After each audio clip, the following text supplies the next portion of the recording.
जीवन चरित्र जन्म से लेकर उनके प्रमुख कार्यों तक लगभग 2 शब्दों में विस्तार से लिख कर देता हूँ।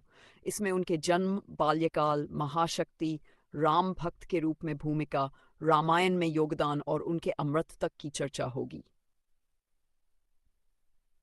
प्रस्तावना भारतीय संस्कृति में यदि भक्ति, शक्ति, वीरता और समर्पण का अद्वितीय संगम देखने को मिलता है तो वह हनुमान जी के जीवन में मिलता है। वे केवल रामायण के एक पात्र भर नहीं हैं, बल्कि युगों युगों से भारतीय जनमानस में राम भक्त, अंजनी पुत्र, केसरी नंदन और संकट मोचन के रूप में पूजित हैं। हनुमान जी का जीवन हमें यह सिखाता है कि सच्ची भक्ति केवल आराधना नहीं है, बल्कि अपने आराध्य के कार्यों में स्वयं को पूरी तरह समर्पित कर देना है।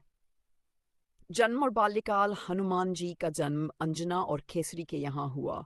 अंजना एक अप्सरा थी जिन्हें शाप के कारण वानरी योनि में जन्म लेना पड़ा था। केसरी वानरों के राजा थे।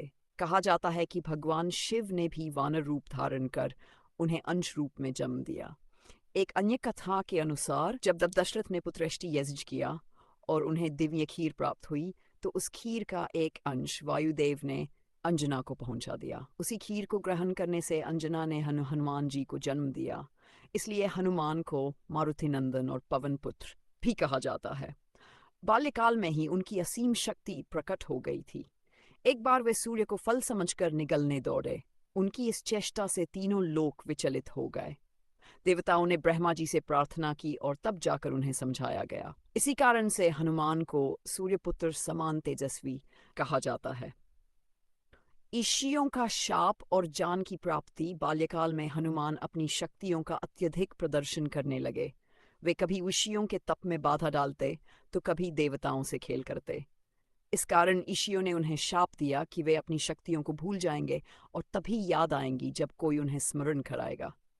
यह शाप वास्तव में वरदान सिद्ध हुआ, क्योंकि उनकी शक्ति नियंत्रित हो गई और जब जब परिस्थितियों ने उन्हें पुकारा उनकी सामर्थ्य चमत्कारी रूप में प्रकट होती रही। सूर्य देव से शिक्षा। हनुमान जी ने सूर्य को ही अपना गुरु बनाया। वे सूर्य के रथ के आगे आगे उड़ते हुए ज्ञान प्राप्त करते थे। सूर्यदेव ने वेद, शास्त्र, आयुर्वेद, ज्योतिष आदि सभी विद्याओं का ज्ञान दिया। गुरु दक्षिणा में जब सूर्य ने उन्हें शिक्षा पूरी मान ली तो हनुमान जी ने आग्रह किया कि वे उनके पुत्र शनिदेव को अपना शिष्य बना दें। तभी से शनिदेव हनुमान भक्तों पर अपनी कृपा बनाए रखते हैं। राम भक्ति का आरंभ। हनुमान जी का राम से मिलन उनके जीवन की सबसे महत्वपूर्ण घटना है।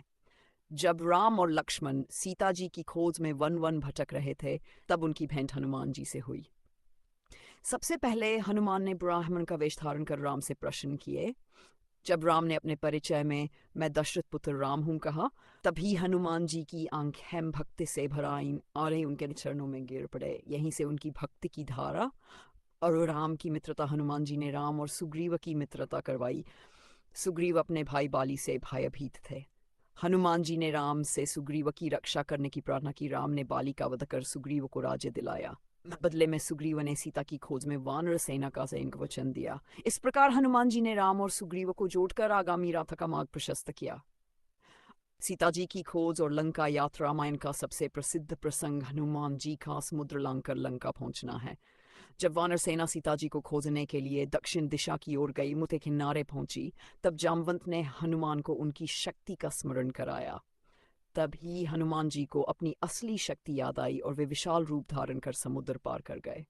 लंका पहुंचकर उन्होंने अशोक वाटिका में सीता जी को खोज लिया। पहले वे वृक्ष पर छिप कर रहे, फिर सीता जी को राम का संदेश दिया और अंगूठी सौंप दी। सीता जी ने भी राम को अपनी निशानी के रूप में चूड़ामणि दी। अशोक वाटिका में हनुमान ने रावण की सेना से युद्ध किया, वृक्ष उखाड़ दिए और लंका को जला दिया। इससे राम की शक्ति का संदेश रावण तक पहुंच गया। राम रावण युद्ध और हनुमान की भूमिका। लंका में युद्ध छिड़ा। हनुमान जी ने पूरी वानर सेना का नेतृत्व किया।